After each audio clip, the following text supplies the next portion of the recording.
Blessed are the righteous, the lights in the shadow, in their blood they'll make us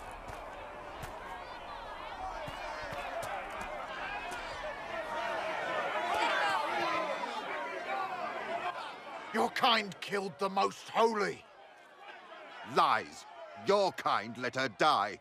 Shut your mouth, mage! Enough! Knight Captain. That is not my title. We are not Templars any longer. We are all part of the Inquisition. And what does that mean, exactly? Back already, Chancellor. Haven't you done enough? I'm curious, Commander, as to how your Inquisition and its herald will restore order as you've promised. Of course you are. Back to your duties, all of you.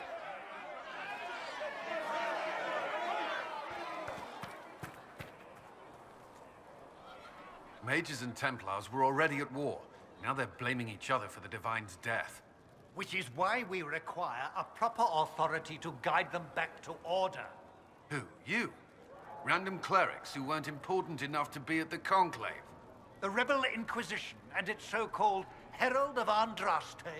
I think not. If the proper authority hadn't completely failed, the Conclave wouldn't have been needed. So you suggest I blame the Chantry and exalt a murderer? What of justice? That won't help restore order in the here and now. Order will never be restored so long as this rebellion is allowed to fester. Don't let anyone riot while we're gone. The walls will be standing when you return, I hope.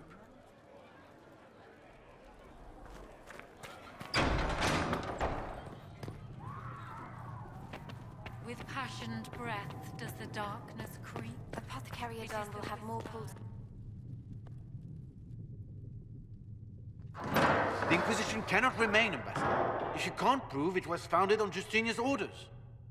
This is an inopportune time, Marquis. More of the faithful flock here each day.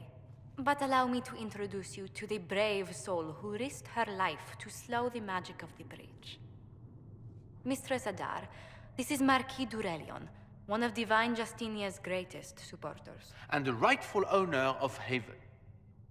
House Durelion lent Justinia these lands for pilgrimage. This Inquisition is not a beneficiary of this arrangement.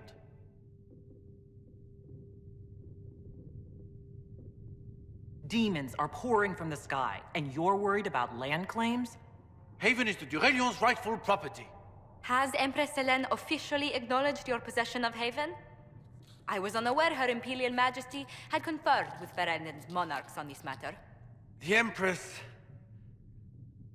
has not yet had the opportunity to do so.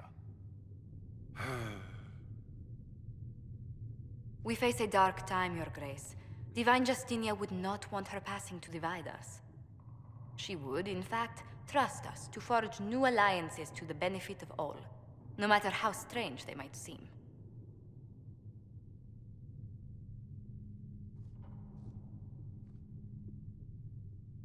I'll think on it, Lady Montillier. The Inquisition might stay in the meanwhile.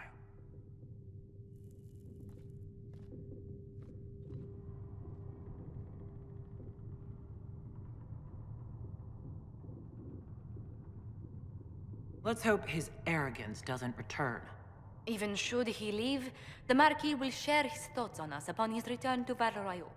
Every guest we receive, and we will receive them, will spread the Inquisition's story. An ambassador should ensure the tale is as complimentary as possible.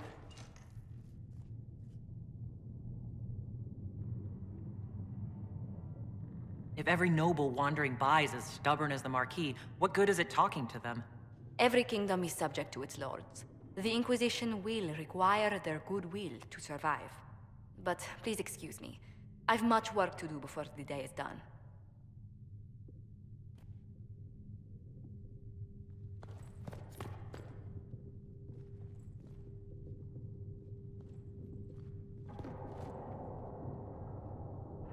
You're the Herald.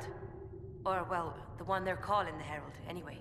It's odd to see them accepting a mage as their hero. It must be easier because you're not human. They already see you as different from those of us who lived in circles. My name is Maeve. I research demons and other creatures. Seeker Pentagast and I use what I find to help the soldiers fight them. I found something the demons left behind. Can you use it? Yes, that's very helpful.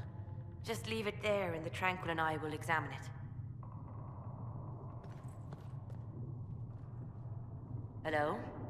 Can I help you with something?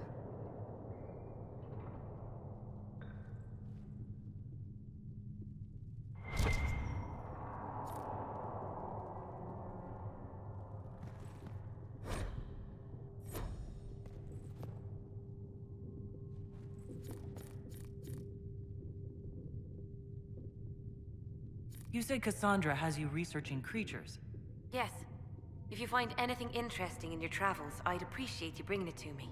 I may be able to find some weakness our soldiers can exploit when fighting various creatures.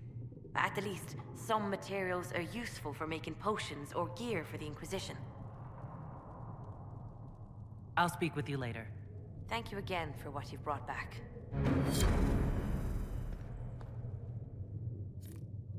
If you find anything, please bring it in.